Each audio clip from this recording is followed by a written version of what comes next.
Marceline, Haiti. Authorities in Haiti have postponed the start of school across the country after last month's 7.2 magnitude earthquake destroyed schools and homes across Haiti's southern peninsula.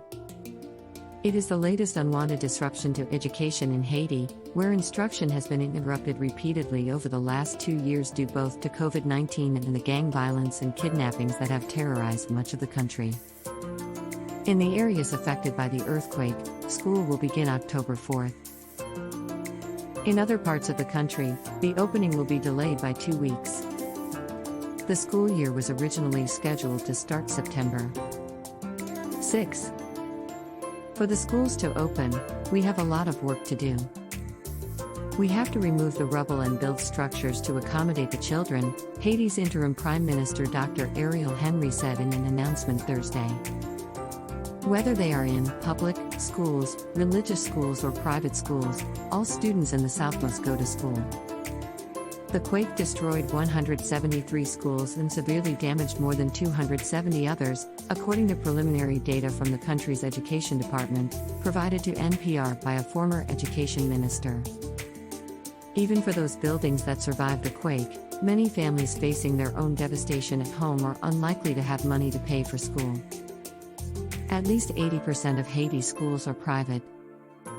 In the small town of Marceline, the school at the mission Evangélique Baptiste du Sud de Picot, a local church, would normally see more than 430 students each weekday from toddlers to teenagers. "There's no way we can start on time," said the Reverend Calixte Dorval. "We're going to need to set up temporary shelters. We need plywood.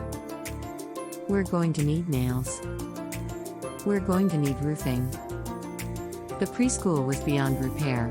The church has already cleared most of the rubble. In its place remain only a small pile of wreckage, broken chairs, and stuffed animals.